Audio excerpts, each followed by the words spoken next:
Welcome to the Sky Commander Flight Brief. It's your mission-ready podcast for drone pilot training and aerial insights across Canada. From Transport Canada rules to real-world drone ops, we break it down, take you higher, and help you earn your wings. Because here at skycommander.ca, we don't just fly. It hints there's more to it.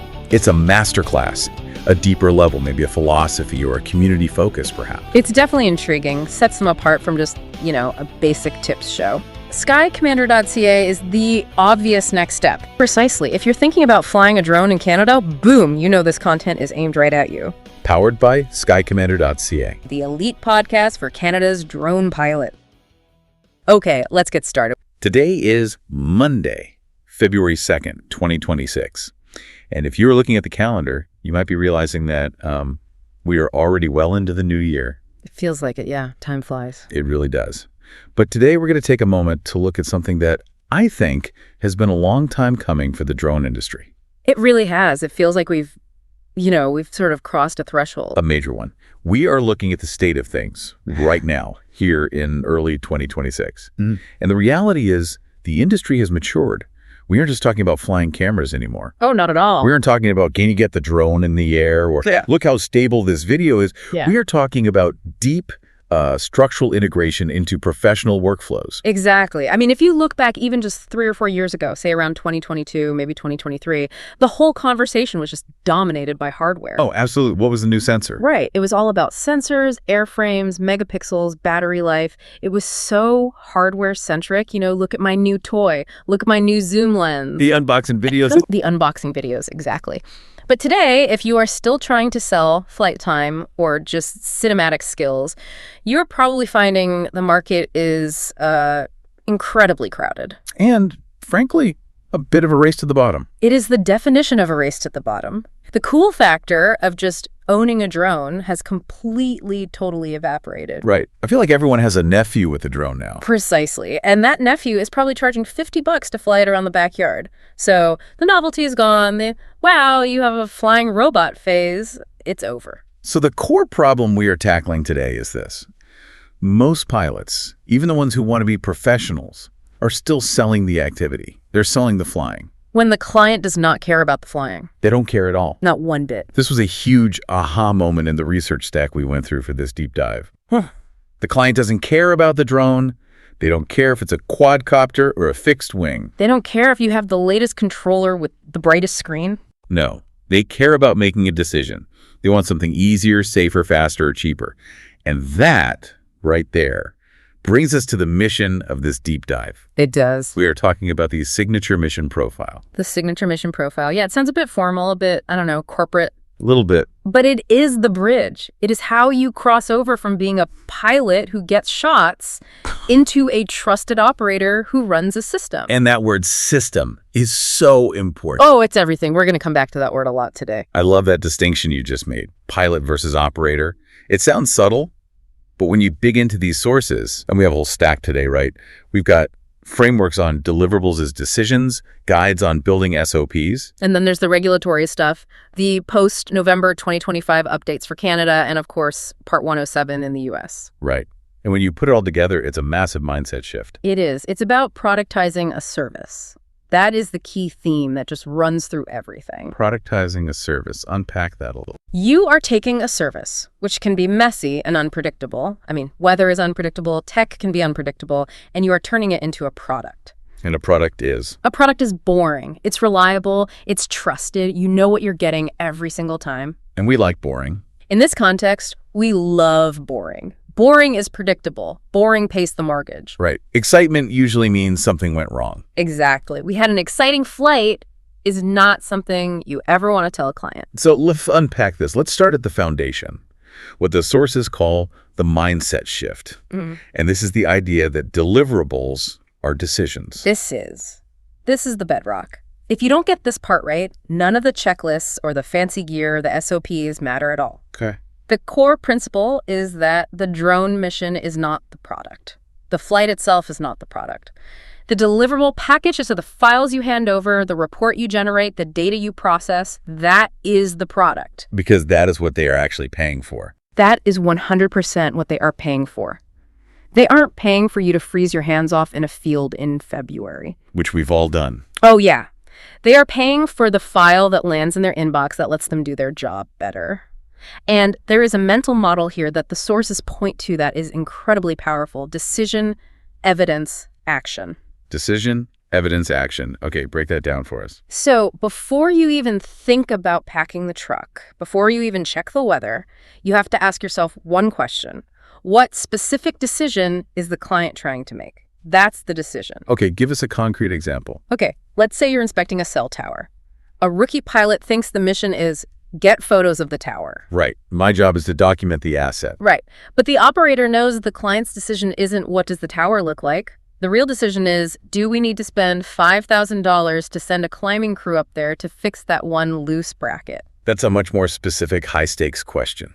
Exactly. So that's the decision. Then comes the evidence. What proof do I need to collect to reduce the uncertainty around that decision? So it's not just photos of the tower. No, I need a high-resolution, perfectly focused image of that specific bracket from at least 3 different angles with good lighting so the engineer can see if there's any corrosion on the bolt. You're pre-visualizing what the end user needs to see. You have to. And finally, action. What happens next based on what we find? This is the part that so many people miss. This is where that red, yellow, green logic comes in from the sources. Right. You're operationalizing the outcome. You define it up front. If the result is red, meaning the bracket is clearly broken, the client does X. They dispatch a repair crew immediately. Okay. If the result is yellow, maybe it looks a little loose, but it's not critical, they do Z. They schedule a reinspection in 6 months. And if it's green, the bracket is perfectly fine, they do Y. They close the work order and sleep well at night. If you can't articulate that flow before you take off, you were just collecting data for the sake of data. You're a tourist. You're just taking pictures of hardware. If you don't know the action that follows your evidence, you aren't an operator yet. You're still just a pilot. It completely changes the way you look at the job. Instead of thinking, I need to go fly a grid over this field, it's I need to collect evidence to prove whether this specific type of vegetation has encroached within 5 feet of that power line conductor. It's so much more purposeful. It is. And that leads directly into the concept of the usual package. This is a framework for what you actually deliver to the client. Right, the product itself. The product. The sources outline these 5 client experience blocks that should exist in every single delivery. And it doesn't matter if you are doing mapping or weddings or industrial inspection, the structure should be the same. Let's walk through these, because I think this is where a lot of pilots, even experienced ones, really drop the ball. They get obsessed with the big hero deliverable. The big orthomosaic or the flashy video, yeah. But they miss the wrapper, the experience of using it. So block 1 is the quick start. The 60-second orientation. I want you to picture the client. They're busy, they're probably stressed, they have 50 other emails to deal with. They open the folder you sent them. What do they see? Usually a mess of files. A total mess. Do they have to hunt through subfolders? Do they have to guess which file to open first? No. Block 1 is a single page, a PDF usually, named 00 Read First, that tells them everything they need to know. So what's on that page? Who flew this mission? When was it flown? Where was it flown? And most crucially, what should I do next? It's the user manual for your own deliverable. It's the executive summary. It sets the context. We flew the East Ridge site on Feb 2nd. Conditions were clear. We identified 3 high-priority issues. For details, see the evidence gallery folder. For a map view, open the sitemap.cal.mz file. Boom, done. The manager or the executive now knows what happened without ever opening a single 50-megabyte image. And they love you for it. You just saved them 30 minutes of confusion. Okay, that's powerful. So block 2 is the evidence gallery. And this isn't just a data dump of every photo you took. No, and this is a huge, huge mistake people make. They think more is better. They think, I took 500 photos, so I'll impress the client by sending all 500 photos. You're not impressing them? You're giving them homework. You're making them do your job of sifting through the data. The evidence gallery is a curated collection of labeled proof. It's built around that phrase, I can see exactly what you mean. Yes. If you found a crack in a bridge abutment, This is the one high-res photo of that crack, circled and annotated, labeled with the specific asset ID and location. Not just img001.jpg. Oh, never. That is a cardinal sin in this entire framework. If I see a folder full of img001, img002, I know you didn't even look at your own data. You just copied off the SD card. You just copied and pasted. I know you didn't process it, you didn't quality check it, and you certainly didn't think about my experience as the client. It screams amateur. Okay, so curated, labeled proof. Got it. Block 3, the spatial layer. The map. Every mission, and I mean every mission, has a spatial component. Even for cinematic missions, this adds so much context. So? Well, say you did a fly-through of a resort. A simple map file showing the flight path helps the marketing team understand what parts of the property are featured. It's about navigation. So we're talking a KMZ file for Google Earth, maybe a GeoJSON. Exactly. Or even a simple marked up PDF map for less technical clients. It just has to answer the question, where are we looking? It turns a pretty picture into a useful piece of data because now it has a specific location on the Earth. It grounds the data in reality. Perfectly put. Block 4 is the data package. Now, this is the heavy lifting stuff. It's the stuff for the technical team, the working files, the full orthomosaics, the point clouds, the raw video clips, the DNG photo files. This is for the GIS analyst or the engineer downstream who needs to do their own work with it. But the key is that it's organized. It's not the first thing they see. Notice the order. The manager gets the summary in block 1. The team lead gets the proof in block 2. The GIS tech gets the raw data in block 4. Everyone gets what they need in the right order. And finally, block 5, method and QC proof. This is the defensible section. This is where you really separate yourself from the hobbyist who just got lucky. You show your work. Like in a math class. Exactly like in math class. You provide a short method statement explaining how you flew your speed, your altitude, your camera settings, your overlap. And you provide a QC, a quality control checklist summary. What's on that QC summary? Simple things. We checked for blur on 10% of images. Pass. We checked for complete site coverage. Pass. We checked GPS accuracy against a known point. Pass, within 2 meters. It tells the client, I didn't just wing this. I followed a procedure and I verified the quality. It builds so much trust. And it ties back to a quote from one of the sources that really stuck with me. I think I know the one you mean. If your deliverables feel chaotic, clients assume your flying is chaotic. That's the one. It's so true. You can be the best, safest pilot in the world, smooth on the sticks, perfectly aware of the airspace, total professional in the field.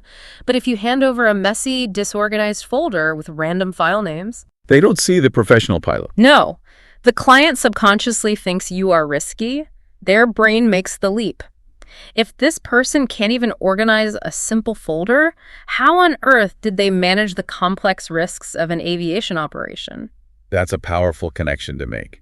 Your professionalism on the back end is a proxy for your professionalism in the air. It's the only part they can see. They don't see you doing your pre-flight checks. They just see the final product, so it has to be perfect. Okay, so that's the usual package, the baseline. But the sources also make a big deal about plus options versus just adding fluff. Yes, we've all seen the fluff. What's an example of fluff? Sending those 400 extra photos we talked about just to make it look like you did more work, that's not a value add. It's actually a negative value because now the client has to waste their time sifting through 400 photos. You've created friction. So what makes an upgrade a plus option valid? What's the test? A valid upgrade must do one of 3 things. It has to. 1, reduce rework for the client. 2, increase the defensibility of the data. Or 3, add measurable insight. Reduce rework, increase defensibility, add insight. Let's get some examples. Okay, a great one is the seasonal refly. This isn't just saying, hey, call me in 6 months if you want another look. That's not a product. That's just a hope for more business. Exactly.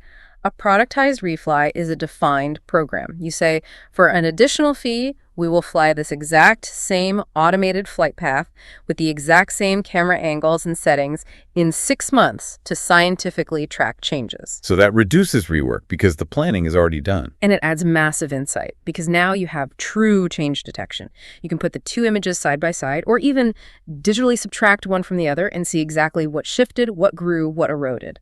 What about an analytics layer? That's another perfect example. You're moving up the value chain. Instead of just delivering, here are photos of the roof, You're converting those images into prioritization. So not just pictures of stains, but But a map of the roof color-coded by the severity of the water damage, with an estimated repair cost for each section. You're not just providing data anymore, you're providing analysis. You're doing the thinking for them. That's a huge value add. it comes back to that decision, evidence, action loop. You're getting them closer to the action step. You're taking them right up to the edge of it. I love the simple idea in the sources of just creating a folder called 00 Read First. Just that simple act of forcing order on the chaos. It communicates so much. Boring consistency. Boring consistency. That is the secret sauce. If a client hires you 3 times and all 3 times they get the exact same folder structure, the exact same naming convention, the exact same quality report, they feel safe. They know exactly where to look. They trust you. Okay, let's move into section 2. We have the mindset. We understand the goal. Now we need the tool to actually build this thing, the signature mission profile, or as the sources call it, the one-pager. The one-pager. This is, it's basically a contract for clarity. It's a document that sits between you and the client that defines, in plain language, exactly what this mission is and is not. And it's for the client, but it's also for you. Oh, it's just as much for you. It's for your future self. 6 months from now, when that client pulls back, you can pull up the one-pager and know exactly what you promised, what the settings were, what the deliverables were. It prevents scope creep. And a key part of it, the sources say, is addressing the budget owner's fear. That sounds dramatic. It is dramatic because money is emotional. The person signing the check, let's call them the budget owner, has a deep-seated fear. Maybe they fear a power outage that costs their factory $1 million a day. Or they fear a change order getting rejected by their boss because it wasn't justified. Right. Or they fear looking stupid because they hired some random drone pilot who crashed into a wedding guest and ended up on the news. They fear risk. So your one-pager, your mission profile, needs to speak directly to that fear and show how you mitigate it. Exactly. You aren't selling thermal inspection. You are selling peace of mind about unexpected outages. You are telling them, I understand that you are worried about component failure. This mission profile is designed specifically to detect the specific heat signatures that precede a catastrophic failure, giving you time to act. You're selling sleep. You're selling the ability to sleep at night. And this brings us back to that red, yellow, green logic we talked about. You have to define the mission in terms of decision support. So not power line inspection. No, that's too generic. It's a mission to decide which vegetation spans get trimmed first before the start of wildfire season. That is so much more specific and so much more valuable. It's actionable. And within this one-pager, you have to define your quality tiers. This is a really important distinction the sources make. It is, because most people think of tiers as good, better, best, and they base it on their own effort. Well, for the gold package, I'll try a little harder. Right, I'll fly slower. Yeah. I'll spend more time color grading the video. That's not professional, that's subjective. Professional tiers are based on objective standards of evidence and defensibility. It's all about the legal and engineering weight of the data you produce. So what does that ladder of defensibility look like? Okay, at the very bottom, you have a tier called Light. This is purely for prioritization and general awareness. It uses basic metadata, a simple map. It's designed to answer the question, where should we look first? So it's fast, it's probably cheaper. Exactly. It's fast, it's cheap, but, and this is the key part you define, you would never take this data to court. You wouldn't use it for precise measurements. It's a sketch, not a blueprint. Okay. So what's the next step up? The next step up is Standard. This is your workhorse tier for most operational planning. Here you're guaranteeing consistent coverage, repeatable flight geometry. You can take reliable measurements from this data for planning purposes. This would be for, like, construction progression monitoring or stockpile volumes. Perfect examples. It's reliable enough to make day-to-day business decisions with. Then we step it up again. Then you get to Pro. This tier is all about defensible reporting. You're providing a fully documented method, strong QC, maybe even ground control points for proven accuracy. This is for when you need to show your work to a regulator or a skeptical senior engineer. You need to be able to prove the numbers are right. You need to prove it beyond a reasonable doubt. And then, at the very top of the ladder, you have Forensic. That sounds serious. It is. This is dispute-ready data. This is for when things have already gone wrong or are very likely to go wrong legally. An insurance claim, a lawsuit, An accident investigation. So what does that involve? Strict chain of custody for the data. You're logging everything. You're hashing the files to prove they haven't been altered. You might have a third party verify your process. It's about creating evidence that will hold up under cross-examination. And defining these tiers on your one-pager helps you set boundaries, right? It's about defining what we do not do. That is huge. So huge. Clients instinctively trust operators who define boundaries early. Why do you think that is? Because it shows you understand the limitations of your own technology and your own process. If you say, look, this LEAP package is fantastic for quick triage, but please do not use it for engineering sign-off because the accuracy isn't certified to that level, you sound like an expert. As opposed to just saying, here's the data, do whatever you want with it. Which just makes you sound like an amateur who doesn't understand the consequences. Defining the limitation actually increases the client's trust in the capability you're offering. It's a bit counterintuitive, but it works every time. That's such a good point. So you've got your one-pager, you've sold the mission, now you have to actually go out and fly it. Which brings us to Section 3, operationalizing. SOPs, checklists, and stop gates. This is where the rubber meets the road. Or I guess, the prop meets the air. The sources are very, very clear on this point. A checklist is not a memory aid. It is not. And this is a trap so many people fall into, especially experienced pilots. They treat the checklist as a memory aid, so they skip it when they're tired or rushed or feeling confident.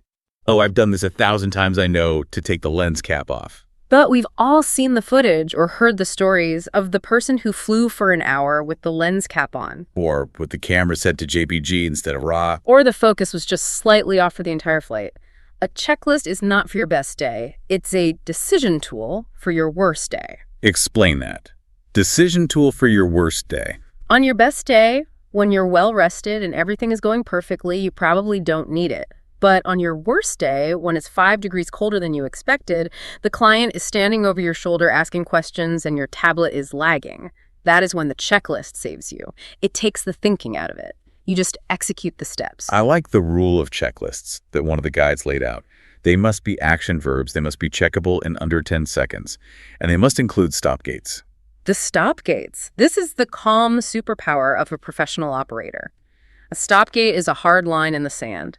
It is a point of no return where you make a conscious go-no-go decision. Give us an example of a really critical hard stop gate. The first-minute data check. This should be in every single mission profile. It's non-negotiable. What is it? You launch the drone, you get to your starting altitude, and you hover. Before you press start on the automated mission, you take a test photo or a short video clip, you land or just bring it in close, and you check that data on your screen, zoomed in to 100%. What are you checking for? Focus, exposure, blur from vibration. You're making sure the data you're about to spend the next hour collecting is actually good. If it fails this check, you fix the problem or you land and abort the mission. You do not proceed. How many times have we heard those horror stories of someone flying a 40-kilometer power line corridor? Only to get back to the office and realize the ISO is accidentally cranked up to 6400 and everything is a grainy, unusable mess. Or the autofocus grabbed a tree in the foreground at the start of the flight instead of the tower, and the entire flight is just slightly soft. That is the ultimate nightmare. And a simple 1-minute stop gate prevents that entire category of failure. It prevents the drive of shame where you have to call the client and say, yeah, about that data, I need to come back tomorrow. That's a reputation killer. Absolutely. And the workflow in the sources is broken down into 4 clear parts: pre-flight, the field workflow, post-processing, and then the debrief loop. And that debrief loop, they call it the secret sauce for improvement. It is. If you don't debrief after a mission, you don't get better. You just get more experienced at repeating the same mistakes with better excuses. So what do you do in a debrief? You have to ask the hard questions. What went well is easy. The important question is what almost went wrong? What was the near miss? And then, critically, you update your checklist or your SOP to catch that potential failure next time. So it's a living system. It's constantly improving. It has to be. And that pre-flight, it starts way before you get to the field, right? The sources say 48 hours before. Right. That's for permissions, airspace authorizations, notifying stakeholders. Then 12 hours before. That's your gear check. Charging every battery, formatting every SD card, and checking for firmware updates. And you do not do firmware updates in the field. Please, for the love of everything, never, ever update your firmware in the field. That is asking for disaster. So it's this funnel of readiness Yeah. from 48 hours out to 12 hours to the on-site checks. Exactly. And then the field workflow itself is a script, not a vibe. It's not about feeling it out. It's a precise sequence. Launch, capture, QC, land. It has to be a script because when you're on-site, the pressure is on. The pressure is immense. The client might be watching. The sun is setting. The wind is picking up. If you are just relying on vibes or muscle memory, you will eventually make a mistake. If you are following a written script, you are safe. Okay, speaking of safe, let's talk about being safe and legal. Section 4, the regulatory box. We're recording this in early 2026. As you mentioned, things have changed recently. They have, especially here in Canada. We had the big November 4, 2025 updates to the regulations. That was a pretty big deal for professional operators. It touched on NAV drone, the new low-risk BVLOS rules. Right, beyond visual line of sight. And also rules for medium-weight drones. It basically opened up a lot of new opportunities. We can now fly heavier, more capable drones in more places, and BVLOS is much more accessible for certain low-risk environments, like over a remote forest or a farm. But with great power comes great responsibility. It really did. It opened the door to do more, but it also significantly tightened the requirements for professionalism. The regulators basically saying, okay, you can do these more complex things, but you have to prove to us you have a rock-solid system in place. And in the U.S., we've had Part 107 for a while now, and it's also matured. But there are still common compliance traps that people fall into. Oh, absolutely. The advertised event trap in Canada is a big one. The rule is complex, but the simple version is if it looks and smells like a public event, a concert, a festival, a marathon, it almost certainly falls under special rules that require a special flight operations certificate, or an SFOC. You can't just show up and fly over the crowd because the organizer said it was okay. No, the organizer doesn't control the airspace. And you need to know the specific boundary conditions. It's a huge trap for pilots who do marketing work. And a similar trap in the U.S. is operations over people. It's not a vibe of, oh, I'm being really careful. It is a specific, legally defined category of operation. You either fit into one of the 4 categories or you don't. And fitting in requires specific things, right? Like prop guards for Category 2 or kinetic energy testing for Category 3. Exactly. If you don't have the paperwork and the specific drone model that's been approved, you are not legally flying over people, period. I was being safe is not a defense. The sources mentioned a really useful mental model for this, the permission triangle.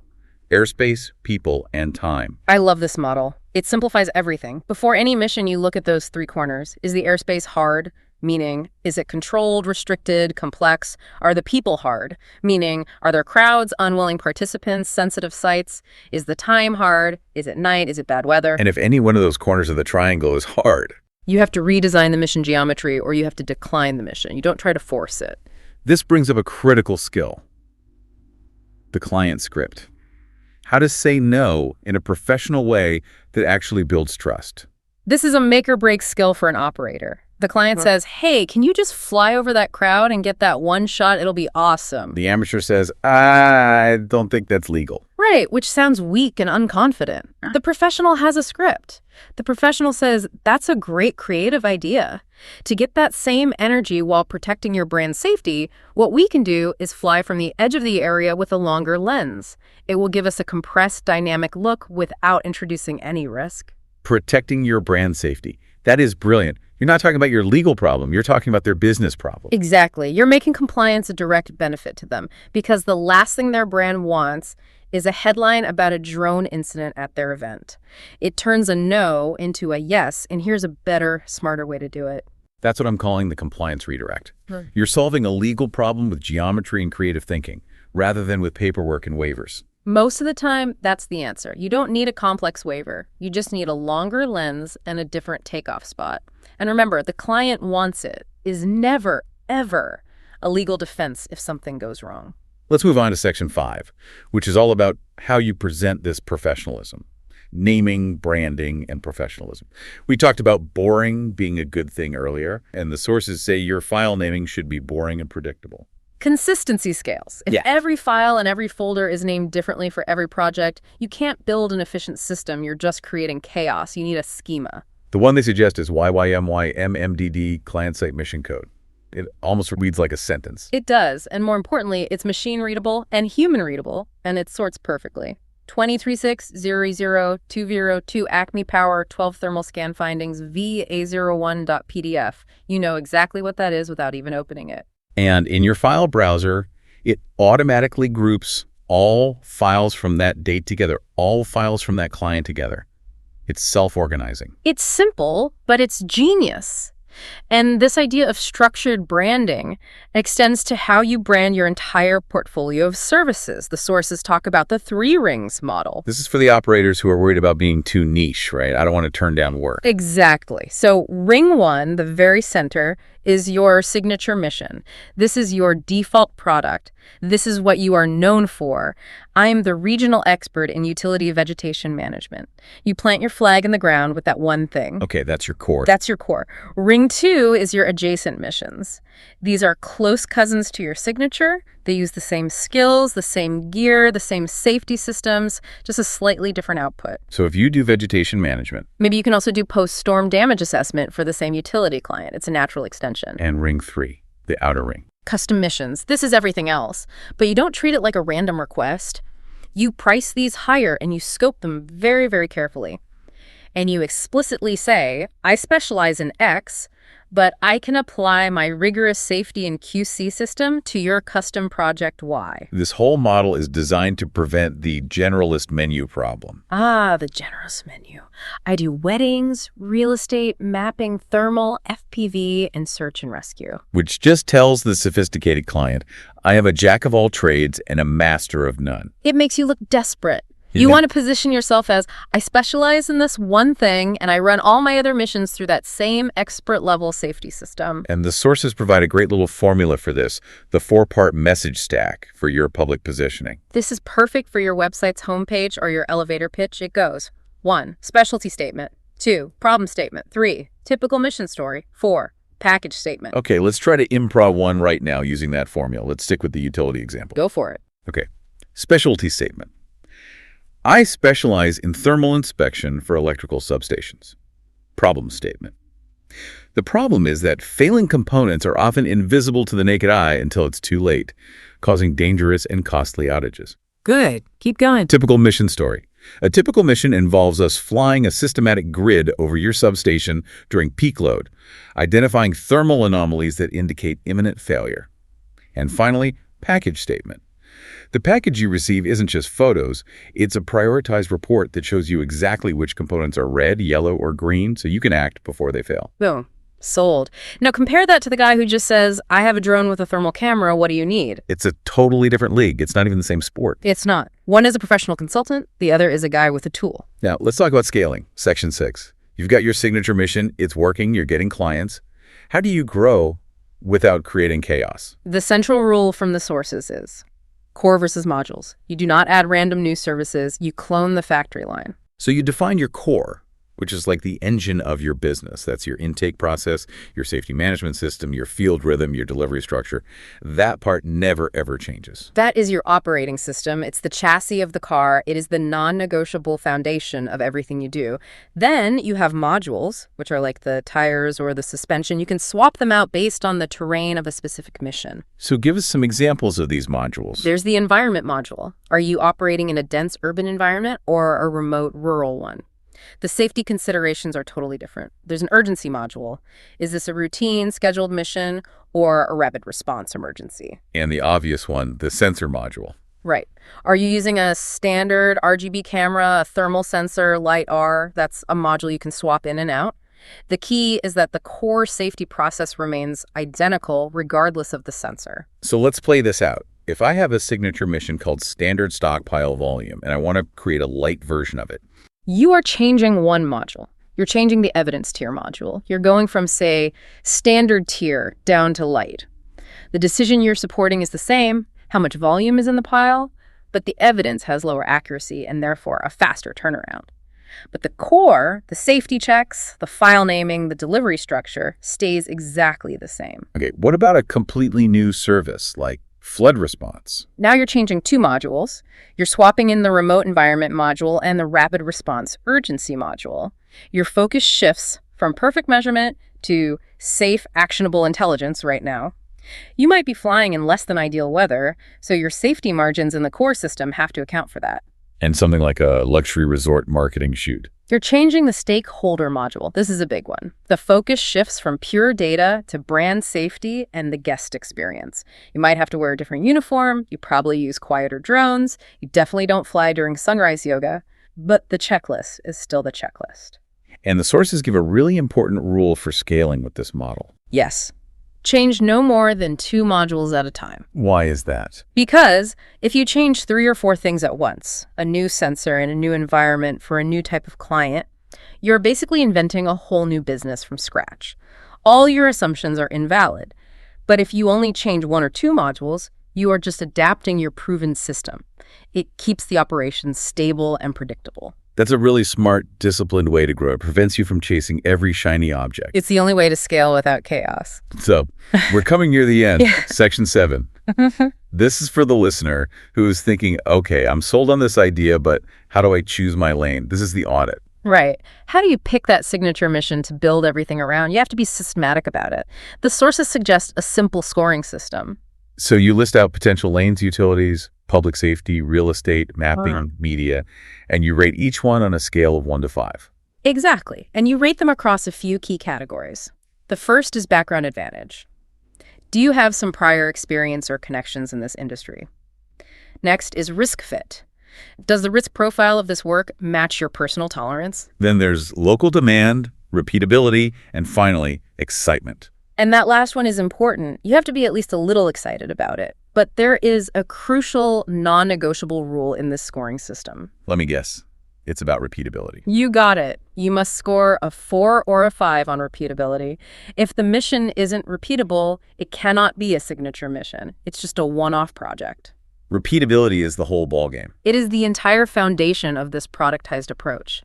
If every single job requires you to reinvent the wheel, to create a custom workflow from scratch, you can't scale. You will burn out. Period. It has to be a factory line, not a custom art project every time. A very precise factory line. We have a wingman challenge for the listeners today based on this. Let's hear it. Okay, 2 specific questions for you to ask yourself tonight. First, can you name one single deliverable that you currently provide to your clients that doesn't directly help them make a decision? Ooh, that's a tough one. And if you find one? You have to remove it. It's fluff. It is wasting your time, your client's time, and it's making your product weaker. Be ruthless. Okay, that's a great challenge. What's the second question? Identify the most common silent failure in your primary mission. What is the one thing that tends to go wrong that you don't notice until you're back in the office? Is it soft focus? Is it missing metadata? Is it a small gap in your mapping coverage? Exactly. Find that silent failure. And then your challenge is to write a new stop gate for the first minute of your flight that is specifically designed to catch that one failure every single time. That is incredibly actionable advice right there. That could save someone's business. It saves your reputation, and it helps you sleep better at night, which brings us back to what we're really selling. So let's synthesize all of this as we wrap up. A signature mission, when you get right down to it, isn't just about finding a niche. No, it is a compression algorithm for trust. It's a system that takes all the complexity and risk of aviation and distills it down into a reliable, predictable product. It turns the statement, I fly drones, into the statement, I solve this specific problem. And that is the entire shift from flying to solving, from being a service provider to being a trusted partner. Clients don't remember the pilots who say they can fly anything. They can't. It doesn't stick. They remember the one operator who solved their specific nagging headache. Okay, here's a final provocative thought to leave you with, based on everything we've talked about today. If you can fly anything, clients can't remember what to hire you for. True professionalism is not the freedom to be creative on every flight. It is the discipline to run a boring, repeatable system perfectly. Embrace the boring. Build the system. That's where the value is. Go build your one-pager today. That's a wrap on today's mission, Commander. See above. Go beyond. Get ahead. For more training, tools, and intel, head to skycommander.ca. If you learned something new, share it, subscribe, and leave us a 5-star debrief.